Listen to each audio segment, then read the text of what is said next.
أعوذ بالله من الشيطان الرجيم. بسم الله الرحمن الرحيم. الله الذي يرسل الرياح فتثير سحابا فيبسطه في السماء كيف يشاء ويجعله كسفا فترى الودق يخرج من خلاله فإذا أصاب به من يشاء من عباده إذا هم يستبشرون. صدق اللہ العظیم. سورۃ الروم آیت نمبر 48. کل کی جو آیت نمبر 47 ہم نے پڑھی تھی،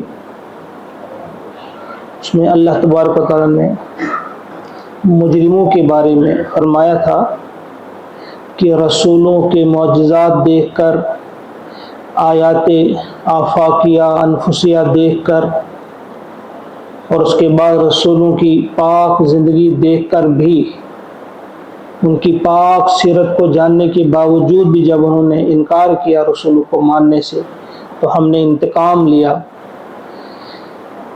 اور ایسا ہم نے اس لیے کیا وَكَانَ حَقًّا عَلَيْنَا نَصْرُ الْمُؤْمِنِينَ، کہ یہ حق ہے ہم پر مومنوں کا کہ ہم ان کی مدد کریں. یقیناً اللہ تعالیٰ مومنوں کی مدد فرماتے ہیں. اب آج کچھ نشانیاں ہمارے سامنے رکھی. ہمارے سامنے بھی نشانیاں اللہ تبارک و تعالیٰ رکھ رہے ہیں تاکہ ہم بھی ان نشانیوں کو سمجھ کر یقین کرنے لگیں اللہ اور اللہ کے رسول علیہ الصلوۃ والسلام کی پیاری باتوں پر. فرمایا اللہ ہے، الذی جو کہ یرسل بھیجتا ہے، الریاح ہوائیں، جو ہوائیں بھیجتا ہے.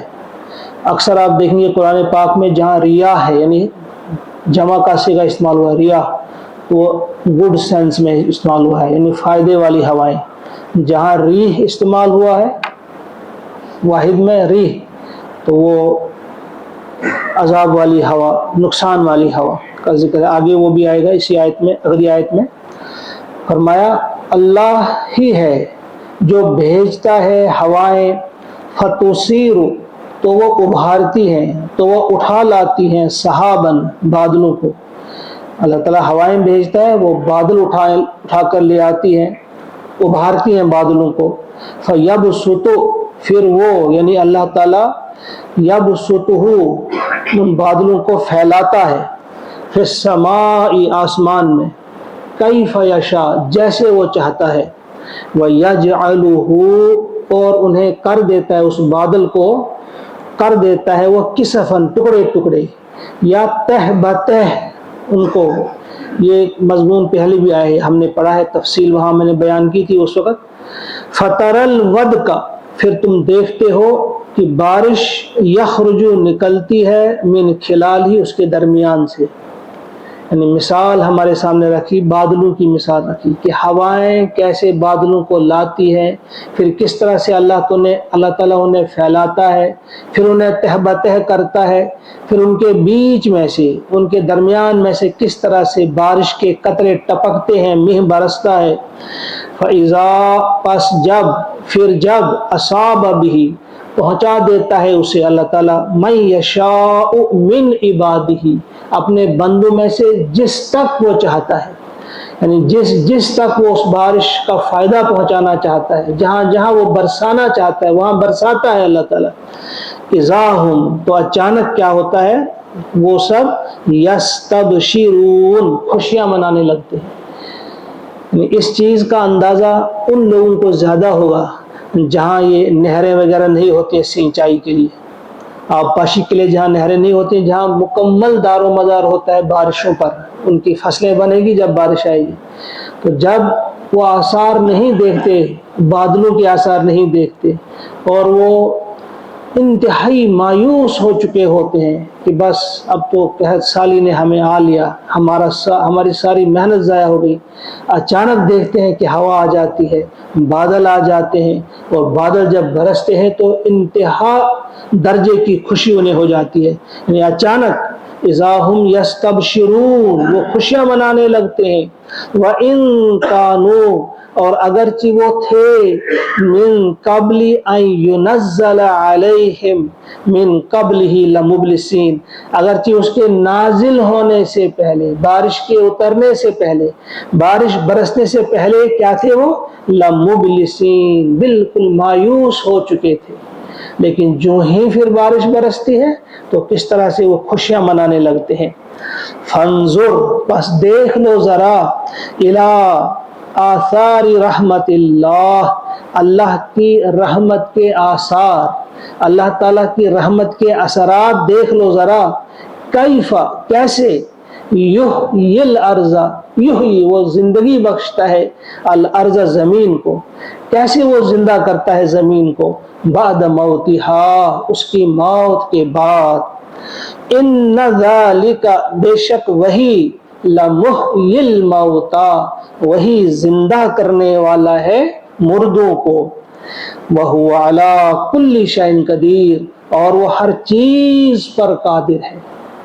یعنی جس طرح سے بالکل ایک انسان مایوس ہو چکا ہوتا ہے کہ اب بارش نہیں آئے گی، اچانک جب بارش آ جاتی ہے تو ان کی خوشی کی انتہا نہیں رہتی، اسی طرح سے اگر اس وقت آپ دیکھ رہے ہیں نبی اکرم صلی اللہ علیہ وسلم سے فرمایا جا رہا ہے، مومنین سے کہا جا رہا ہے، اس وقت اگر آپ مایوس ہیں کہ کوئی آپ کی بات ماننے کے لیے تیار نہیں، کوئی تمہاری دعوت پر لبیک کہنے کے لیے تیار نہیں، لیکن عنقریب وہ وقت آئے گا کہ یہ آ جائیں گے، خوشیاں آپ کو میسر ہوں گی، اس دین کا چرچا ہوگا، یہ عام ہوگا، اس دین کو عام ہونا ہے، اس نے غالب ہونا ہے۔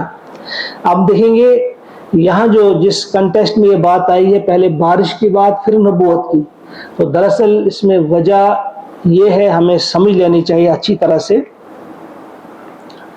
جس طرح سے مادی زندگی کے لیے انتہائی ضروری ہے بارش، زمین مردہ ہوتی ہے، ہم دیکھتے ہیں بارش جب آ جاتی ہے زمین زندہ ہو جاتی ہے، اسی طرح سے روحانی اور اخلاقی زندگی کا دار و مدار ہے نبوت کی تعلیم پہ۔ انبیاء جب آتے ہیں تو وہ روحانی زندگی عطا کرتے ہیں، وہ اخلاقی طور جو مردہ ہو چکے ہوتے ہیں لوگ، انہیں زندگی بخشی جاتی ہے۔ لیکن اس نقطے کو سمجھنا ہے ہم نے، فرمایا کہ وہی زندگی بخشتا ہے مردے کو، اور وہ ہر چیز پر قادر ہے، قدرت رکھتا ہے۔ وَلَئِنْ أَرْسَلْنَا، اور اگر ہم بھیجیں، ریحن ہوا، اب یہاں ریحن آیا، پہلے ریاح آیا تھا، وہ اچھی ہواؤں کے لیے اکثر استعمال ہوتے ہیں کہ ان ہواؤں کے ساتھ بادل آئے، بارش برسی، اب یہ ریح کون سا ہے؟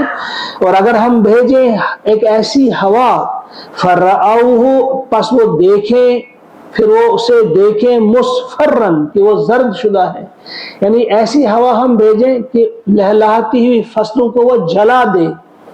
یعنی کبھی کبھی بہت زیادہ ٹھنڈی ہواؤں سے نقصان ہوتا ہے فصلوں کو، اور کبھی کبھی بہت زیادہ گرم ہواؤں سے نقصان ہوتا ہے۔ تو فرمایا جا رہا ہے کہ اگر ہم ایسی ہوا بھیجیں کہ وہ دیکھتے رہیں فصل کو کہ وہ بالکل زرد ہو گئی، یعنی ختم ہو گئی، تباہ اور برباد ہو گئی، لَظَلُّوا، تو وہ ہو جائیں گے ضرور، من بعد ہی، اس کے بعد، یکفرون، ناشکری کرنے والے، یعنی پھر وہ بہت ناشکری کریں گے کہ دیکھو کیا کیا خدا نے ہمارے ساتھ، یعنی ہم پر کتنا ظلم ہو گیا۔ فَإِنَّكَ، پس بے شک، اس چیز کی مثال دینے کے بعد اب دیکھیں کس طرح سے پیارے نبی علیہ السلام سے بات کی جا رہی ہے، انہیں یہ بات بتائی جا رہی ہے کہ اے نبی صلی اللہ علیہ وسلم، فَإِنَّكَ، پس بے شک آپ، لا تسمع، نہیں سنا سکتے، الموتى، مردوں کو، بے شک آپ مردوں کو نہیں سنا سکتے۔ بڑی بحثیں ہوتی اس پر، مردے سنتے ہیں کہ نہیں سنتے، یہ الگ بات ہے، یہ کچھ اور ٹاپک ہے کہ تم مردوں کو نہیں سنا سکتے، یعنی جن کے ضمیر مردہ ہو چکے ہوں انہیں آپ نہیں سنا سکتے، ان کے دلوں میں آپ اتار نہیں سکتے بات، جو مردہ ضمیر لوگ ہوں۔ بے شک آپ